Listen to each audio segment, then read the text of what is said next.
Hi guys! Welcome back sa ating YouTube channel. Ayan, so ito, nag-aantay ulit na naman tayo ng booking. Kasi bago tayo pumasok sa ating job, kailangan mo natin extra. So kahapon, bumiyahe kami dito sa amin. And then nakakuha kami ng 5 order. So sa 5 order na yon is medyo okay naman yung bigay sa amin ni Uber Eats. So, sa unang order namin is 11.89. So, 11.89. Tapos, ang layo lang yan is 2.2 miles. Tapos, yun nga, napakadali lang nung order na yan. Kasi, gaya nga nung mga sinasabi ko nung mga nakarang araw, dito sa lugar naman namin is, pagka pipick up ka na ng mga order, naka-ready na siya. Pero, minsan din, meron din yung mga times na wala pa, pinipili pa lang, pero saglit lang naman. Ayun. So, ayan yung una naming order, 11.89. Tapos, pumick up ulit kami ng order. Ayan, pinasukan ulit kami, worth of 21.17. So, sa 21.17 na yan, guys, ang kagandahan yan is, dalawang tao yung dideliveran namin yan. Pero, yun nga, yung pick up point namin is isang restaurant lang yan siya. Yan. So, isang pick up point lang, isang restaurant, tapos dalawang tao yung dideliveran namin. So, di ba, okay na yon kasi at least hindi ka na pupunta sa ibang restaurant kung may mga double order ka. So, 21.17, kano ba yung yung miles niyan? Nasa 4.8 miles. So, dito kay sa amin, hindi siya per kilometer. Per miles yung biyahe namin dito. So, hindi ko ma-estimate kung nasa ilang kilometer yan. Pero ang pagkakaalam ko, yung 2 miles, equivalent of 3.2 kilometers. So, di ba? Okay na siya, hindi na siya ganun kalayo. Tapos, dito naman sa lugar namin is talagang hindi naman siya ganun ka-traffic. Maganda naman yung biyahe. Di ba? Hindi tayo gumagasto ng malaki sa gas. Kasi dire-diretso naman yung takbo natin. Tapos, pumick up ulit kami ng booking. Pinasukan ulit kami ng booking.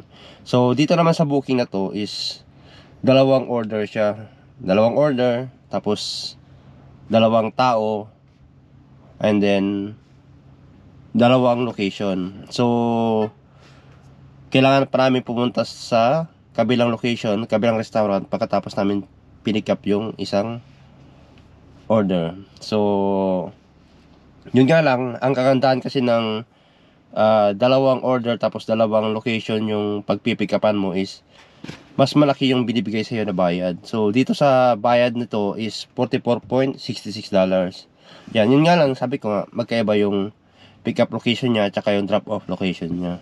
Which is okay lang naman kasi, di ba? Malaki na yan.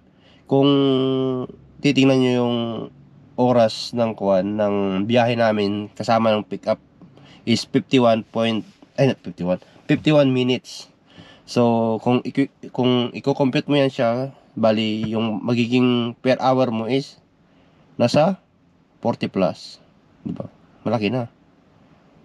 Pero yun nga, wala pa yung dyan, yung gas, yun, maintenance. Pero, wag mo na munang isipin yun. Isipin mo muna kung paano ka kikita.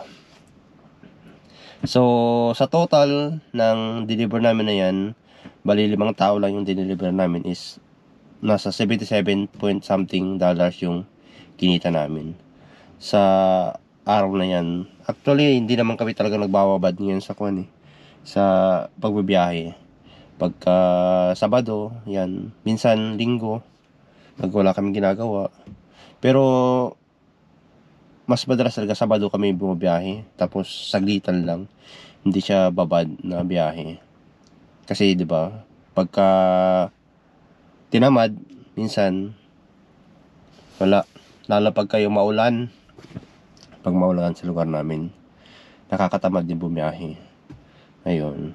So, ayun lang guys, gusto ko lang i-share kung paano kami kumikita sa aming extra jobs gamit yung mga delivery apps kaya sa akin Uber Eats. So dito nga pala sa Uber Eats, ang kagandahan lang dito sa kanya is talagang pangmalayuan din yung biyahe.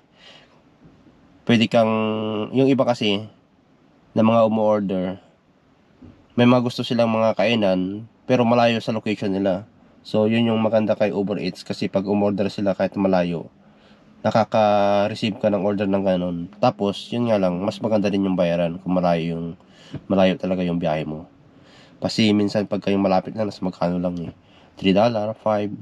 Pero ngayon mapili na rin kami sa mga pinipick up namin order, kasi tinitingnan na rin namin kung gaano siya kalayo, tapos kung saan yung lugar. Kasi 'di ba, minsan naman kasi mababa lang yung presyo, malayo pa yung lugar. So ayun, medyo mapili na rin kami ngayon sa mga order, lalo na yung first order. Ayan. So ayun guys, yun lamang sa ngayon. Maraming salamat at ingat kayo lagi. God bless.